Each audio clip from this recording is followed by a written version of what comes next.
बिस्मिल्लाहिर्रहमानिर्रहीम। अस्सलाम वालेकुम friends, I am Arif Hussain. Today we will talk about सिट्रामोनियम।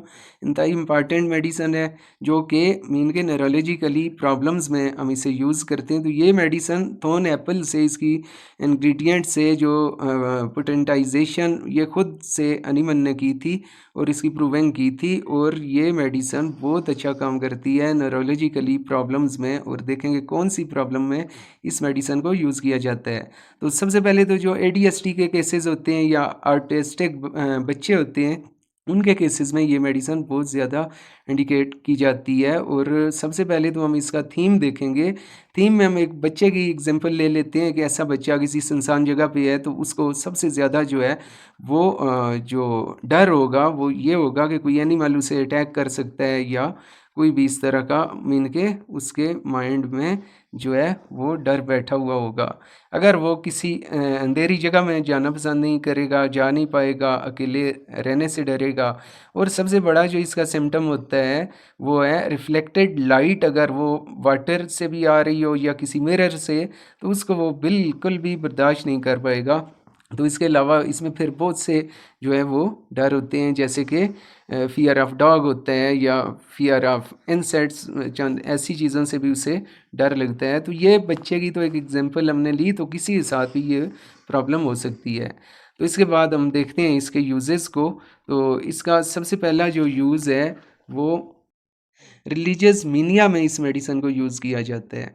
Religious mania हम ऐसे समझ लेते हैं, हम अपने कंट्री की बात कर लेते हैं, तो यहाँ बहुत से ग्रुप्स होते हैं, जैसे कि एक फ़िरका वारियत होती है, एक फ़िरका दूसरे को जो है वो बर्दाश्त नहीं करता, वो उसको नहीं कर रहा होता, ऐसी प्रॉब्लम्स। और फिर ये बात जो है ये मर्डर तक इस तरह की प्रॉब्लम्स आ जाती हैं। तो ऐसे केसेस में भी इस मेडिसन का बहुत अच्छा रोल है, क्योंकि जब माइंड में केमिकल कंपल्शन हो जाएगी तो फिर उसके बाद ये प्रॉब्लम्स आती हैं। तो जैसे कि स्पिरिचुअलिज़्म की वीडियो में हमने बात की थी कि बहुत से ऐसे सोशल और एंटी सोशल एक ग्रुप होता है, उससे प्रॉब्लम्स आती हैं। तो ये हम तो बीइंग ए मुस्लिम डिस्कस कर रहे हैं अपने कंट्री का, लेकिन इसके अलावा भी किसी भी रिलीजन में ये प्रॉब्लम आ सकती है, रिलीजियस मीनिया आ सकता है। तो ऐसी जो माइंड में केमिकल कंपल्शन हो जाती है, उसे किसी भी टर्म से आप किसी स्पिरिचुअलर के पास ले जाएँ, कोई भी टर्म यूज़ करें, तो वो ठीक नहीं होती। वो कंपल्शन के लिए आपको मेडिकली आपको ट्रीटमेंट करना होता है। उसके अलावा मैंने बात की ADHD और ऑटिस्टिक जो बच्चे होते हैं, उनके केसेस में भी ये मेडिसिन बहुत इंपॉर्टेंट होती है कि उनके माइंड की कंपल्शन को ठीक करने के लिए इस मेडिसिन को यूज़ किया जाता है। जैसे कि पहले भी मैंने न्यूरोलॉजिकली प्रॉब्लम्स की बात की, तो एक बच्चे की बर्थ होती है तो वो नॉर्मल माइंड के साथ पैदा होता है।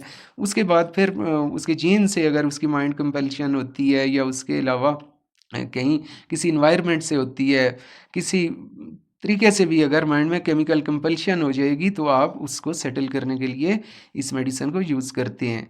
तो इसके अलावा जैसे कि दुनिया में बहुत से जो ग्रुप्स हैं, उनमें एक तो सोशल है, एक एंटी सोशल है। जो जौन सी भी प्रॉब्लम्स आएंगी जहाँ पे माइंड में केमिकल कंपल्शन हो जाएगी, तो उसमें आप जब तक मेडिसिन नहीं देंगे, बहुत सी प्रॉब्लम्स आती हैं। और ये उसी ग्रुप की मेडिसिन है जो न्यूरोलॉजिकली प्रॉब्लम्स पे काम करती है।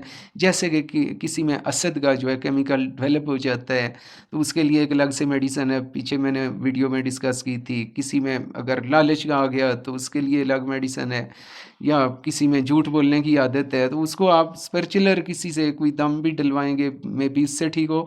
लेकिन जब तक आप मेडिकली उसे ट्रीटमेंट नहीं देंगे, आप वहाँ पे मेडिसिन नहीं यूज़ करेंगे, उसके जो न्यूरोट्रांसमीटर्स हैं, जो न्यूरॉन की जो प्रॉब्लम्स आ गई हैं, वो जब तक सेटल नहीं होती है, कंपल्शन दूर नहीं होती, तो प्रॉब्लम क्योर नहीं हो सकती। तो सिट्रामोनियम जो है ये इंतहाई इंपॉर्टेंट मेडिसिन है। और इसमें मीनिया जो होता है वो फिर पीछे जो डिस्कस की मैंने थीम में बताया, अगर थीम किसी के साथ मैच करेगा तो उसकी प्रॉब्लम्स को ये सेटल करने में फिर यूज़ की जाएगी। तो ये थी जी सिट्रामोनियम के बारे में वीडियो। अगर वीडियो अच्छी लगे तो प्लीज़ से लाइक कीजिए, दूसरे के साथ भी शेयर कीजिए, चैनल को सब्सक्राइब कीजिए। Thank you so much for watching. अल्लाह हाफिज़।